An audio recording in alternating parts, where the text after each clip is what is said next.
After some overwhelming interest from all of you last month, today I'm going to be walking you through what's in my pack for outdoor backpacking. In an attempt to keep this video from being like 45 minutes long, I'm going to try and get through everything really quickly and just highlight a handful of my favorite items. Be sure to check the timestamps in the video if you want to skip to different sections for things that you'd be most interested in. But without any further ado, let's get into it, starting off with the pack. This is the REI Flash 55. I believe it's the 2020 or 2021 version. I bought this in spring of 2021 and it's been on every single trip with me since. This was REI's venture into more ultralight packs. It's rated for about 30 pounds. I've carried up to about 40 for some dry camping before and it still held the weight really well. The main body of the pack is 100D Robic ripstop nylon with a reinforced 210D ripstop on the bottom portion for extra abrasion resistance when you're setting your pack down. It's held up surprisingly well for me. Oregon is littered with downed trees and all sorts of things, so I'm constantly climbing and scraping, and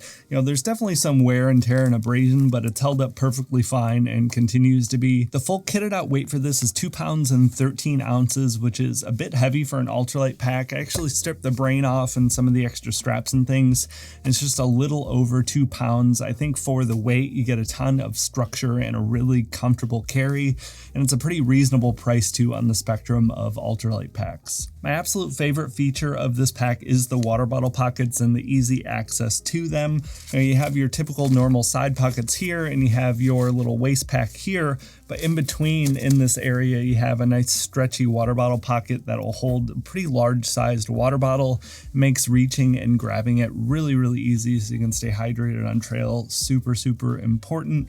This is the main reason I've continued to use this pack. There are a handful of other packs I might be checking out for next year's season, but so far this thing has done really well, and for the pricing, I really can't recommend it enough. Really quick though, before we get inside of the pack, I want to thank the sponsor of today's video, Aura. As you all know, I'm a huge advocate for increasing your online security. It's disturbingly easy for people to find sensitive information about you with something as simple as a Google search, let alone anyone that knows their way around the dark web. Whenever I search for my own personal info to see what's out there, it always leaves me feeling a little bit helpless, because even if you do find something, there just aren't a lot of options to do something about it. All of this information is out there because of data brokers that profit from selling your personal info to spammers, robocallers, and anyone that wants to learn more about you. That's why I'm happy to tell you about today's sponsor, Aura. Aura helps identify data brokers that are exposing your personal information and will automatically submit opt-out requests on your behalf. I've been using Aura for a while now, but back when I did my first scan, they found 30 different data brokers trying to sell my information. In addition to all of this, they'll even opt you out of telemarketing and junk mail lists, which is great. Aura's app also includes a password manager, VPN service, and real-time credit and identity theft monitoring. It's essentially a one-stop shop for almost every safety tool you'll need. You can head over to aura.com/JoshFenn and try it completely free for 2 weeks. Huge thanks again to Aura for sponsoring this week's video and for making such a great service.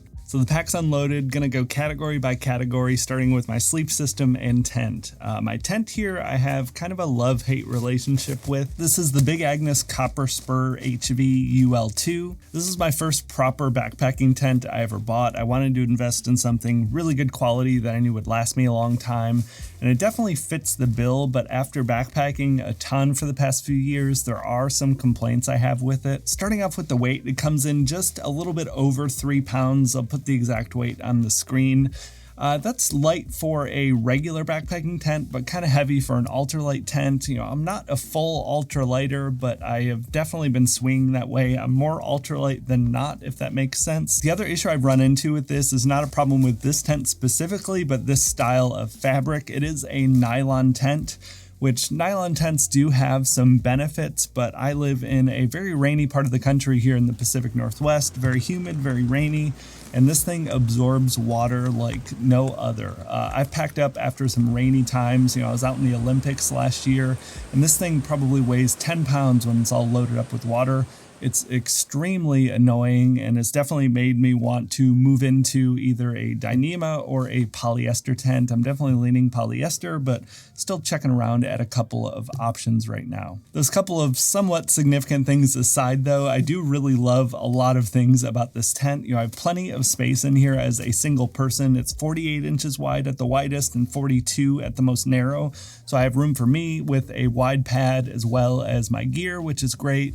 You have nice like gear lockers and pockets and all sorts of nice luxurious storage things here. It's a freestanding tent, so it's easy to set up. I set it up without the rain fly most of the time if the weather's nice, so I can look up at the stars, which is great and not always an option with a lot of ultralight tents. But it's just a little bit bulky and a little bit heavy, and it holds on to way too much water for my comfort. So I'm probably going to be checking into some sort of polyester tent soon, either the Durston Gear X Mid or possibly a Six Moon Designs Lunar Solo. Haven't quite decided yet. I'd love your input if you have any advice on that. Apologies in advance for the audio. Backpacking gear is notoriously crunchy for the microphone, but for my sleeping pad, I have the Nemo Tensor. This is the older version. They have come out with a newer one now. I've been pretty happy with this. I haven't had any issues with holes or damage or anything. I think it could be a little bit thicker and more comfortable in a perfect scenario, but definitely no reason to complain. And I do really like how compact this thing rolls up in my pack. I've been really trying to focus in on more compact gear as well as lightweight. For my sleeping bag, I actually use what's called a sleeping quilt. If you're not familiar, it's essentially a sleeping bag that doesn't zip, with the bottom that would go under your back, cut out essentially. Really great way to add some versatility if you use your bag in a range of temperatures, and it's a great way to save some weight as well. I have the Outdoor Vitals 15-degree Stormloft quilt. I got this in spring of 2022, so I've used this for 2 years now. It is honestly one of my favorite pieces of gear. I have the long version in the 15-degree, and it comes out to 1 pound 10 ounces, which is a really great weight. It uses a 800 fill power down, packs really small. It's also a hyper dry down, which is a wax treatment. In my research, is one of the best down treatment options out there. I was looking pretty heavily at Katabatic as well. They are significantly more expensive than Outdoor Vitals, and this has a lot of the same technology and a really similar weight. Not to rant too much about down treatment, but like I mentioned, I sleep with the rain fly off a lot. I've woken up to this thing drenched wet on the exterior shell fabric and still keeping me completely warm and completely dry underneath. It really is remarkable how well it works. Down can be really finicky in really humid or wet situations, and this thing has really held its own against some pretty terrible conditions over the past couple of years. For a pillow, I definitely splurge a bit on the weight. This is the Thermarest compressible foam pillow. I made the switch from inflatable pillows to this foam compressible one last year, I think, and it is a total game changer in my sleep quality. Pillows are so important for a good night's rest, and I always try to replicate as best as I can, my sleeping conditions at home when I'm out on trail. This thing packs down reasonably small, I would say. It is extremely comfortable. I think this small size one here is about 7 ounces. So this is definitely a splurge item for me, and it is well worth it. Moving into food and water, storage, cooking, all of that sort of stuff. For food storage, I am rarely in a scenario where I can do a successful and proper bear hang, and I'm also rarely in an area without bears. So what I decided to move forward with was a bit of a heavier choice, but is definitely great for convenience, and it's also best for the bear population. I store all of my food in an op sack that's essentially just a really thick Ziploc bag that's supposed to be smell proof. It works pretty well, and I use that in combination with an sack, which is a bear proof bag. Essentially, you tie this around a tree. The smell proof bag should help keep the small critters away, and if any bears get to it, they're not going to be able to penetrate the bag. For water filtering, my current favorite on trail is the Katadyn Be-Free water filter. Some people have problems with the flow rate with this. I found it to work pretty well. I do tend to replace the filter, once every season, so I replace it once a year usually. I don't think that's too big of an ask, for a $30 filter replacement. I love the flow rate of that. Just the ease and convenience works great. And for my cook kit here, I've got everything nested inside of a 750 ml titanium Toaks pot. For a lid and coffee cup, I have the Sea to Summit. This is the X mug, I believe. I can't remember if it's the mug or the cup. It's the smaller size version. It fits pretty well over this, and it's definitely big enough for my morning coffee. I also keep this little blue scrubber pad on here. It works great as a pot handle when it's hot, and just as a backup if I need to scrub my pot out for anything. I keep this microfiber pack towel in here with my stove inside. Instead of carrying the stove case, this kind of doubles up if I need to use a towel for anything. This is the MSR Pocket Rocket Deluxe. I made the upgrade from the BRS 3000T last year, I believe, and it's definitely well worth the couple of extra ounces in my opinion. This still only weighs 2.9 ounces, so it's still pretty light on the spectrum compared to some other stoves, but what I really love about this, one, you have a lot wider of a base for your pot, so you don't have to worry as much about wobble and spilling all of your precious water when you're trying to make dinner and you're cold and hungry and all of that sort of stuff. You also have a little piezo lighter on here, which is great and just so convenient to use. Always great to have a backup mini Bic in your first aid kit, but just not needing to pull that out every time I want to heat up some water. It's so nice. It's a very luxurious experience making dinner. Inside of there, I just have my little 110 gram fuel. It nests really well into the 750 ml pot. All right, moving into packed clothes. This is going to vary a lot depending on the trip, but these are kind of my most frequently used type of items. I have this little extra stuff sack. It's Dyneema from Hilltop Packs. It just goes in the bottom of my pack with my sleeping stuff. But inside of there, I always keep at least one spare pair of Darn Tough socks. I've been recently using this silk long underwear as pajamas. This is REI brand. I figured it would be a little bit lighter than bringing a silk sleeping bag liner and a little bit more versatile because it's clothing. So far it's been working really well. I just want to keep my sleeping bag cleaner. It just helps everything last longer and it helps the loft stay.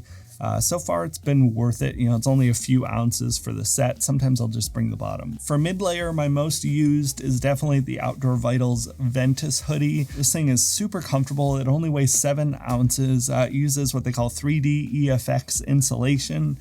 Very warm for the weight that it comes in. It's a 20D stretch nylon fabric on the outside. Super comfortable. You have ventilated armpits as well, so you don't overheat and sweat if you are using this as an active mid-layer. For a rain shell, I have another Outdoor Vitals piece. This is the Tusher rain jacket. I've talked about this thing a ton over the past year or so since it came out. Really great membrane technology that they're using. It's kind of different depending on where it's at in the jacket. Helps save weight and add some breathability. It's performed very well for me. I think the price is competitive compared to a lot of other ultralight options. It's definitely been a solid piece for me so far. Moving into the Ditty Bag and some other miscellaneous items, I always bring a camp chair with me. This is the Helinox Chair Zero. I know a lot of people are anti-chair. That is definitely not me. Well worth the 1 pound of weight it adds to the pack. Next up, I've got my bathroom kit and my first aid kit. I found both these bags on Garage Grown Gear. They've got a ton of great stuff over there. I really like this bag because it fits the Vargo Dig Dig trowel. Tall order for a bathroom bag, and the Dig Dig is an excellent trowel. I just really like this first aid bag because it's red, a little bit easier to spot, especially if I'm injured and someone else is going through my pack. You can say, grab the red bag, and they'll know how to find it. And then for my Ditty Bag and my tech, I've got a handful of goodies in here.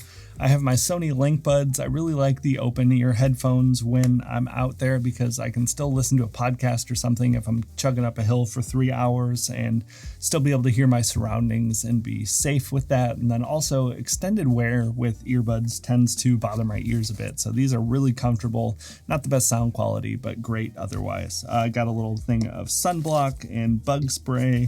Got my Garmin InReach Mini. This is the first version. It's usually on the outside of my pack, but put it in here for this case. I've got my headlamp. This is the Nightcore NU25. It's the older model. From what I hear, they made some bad changes to the newer one. I haven't personally tried it though. It just seems like sentiment around it is a little negative, unfortunately. This one's micro USB, but other than that, it's been great. I keep a little bug head net in here, really great in Oregon if you're dealing with mosquito season. I have my toothbrush and toothpaste. This will go in my food bag sometimes, but this is just a little half-size toothbrush that Garage Grown Gear threw in for free in one of my orders. I have this little thermometer from NW Home. This thing is so useful to have. It connects to my phone and will track the temperature. It's a great way to be able to check and review the gear and see how it's working for you in varying temperatures. I always just like keeping this out, and I keep a log of where I go, what the temperature lows and highs were, how the gear performed, all of that sort of stuff. Next item is about the only new thing on the list, but something I am really excited about. It's the FlexTail Pump Zero. This is brand new from them. It's currently on Indiegogo with some deals right now, but this is a new 1.2 ounce pump for your sleeping pad. You know, I've used the Tiny Pump 2X in the past from FlexTail, but kind of went back and forth with a regular, inflating pump sack, and this new pump though is both lighter and smaller to pack than the pump sack that goes with the Nemo Tensor, so it kind of seems like a win-win. I also always bring my little Leatherman Squirt PS4. You have scissors in here if you need, which can come in handy for a lot of scenarios. A little blade, just having a multi-tool is great for first aid stuff and just a lot of accidents for gear potentially as well. Last up in here is just a couple of charging cables, pretty self-explanatory. But that rounds out the whole kit here. I really hope you enjoyed this one. I'd love to do more outdoor and backpacking type of content like this, so let me know if you're interested. You will all decide the future if we do more of these. So let me know if you're not interested, or if you are. Let's have a good discussion in the comments. I'd love to hear about any backpacking trips that you went on this year as well. I wasn't able to get out as much as I originally planned for this year, but still had a great season of hiking.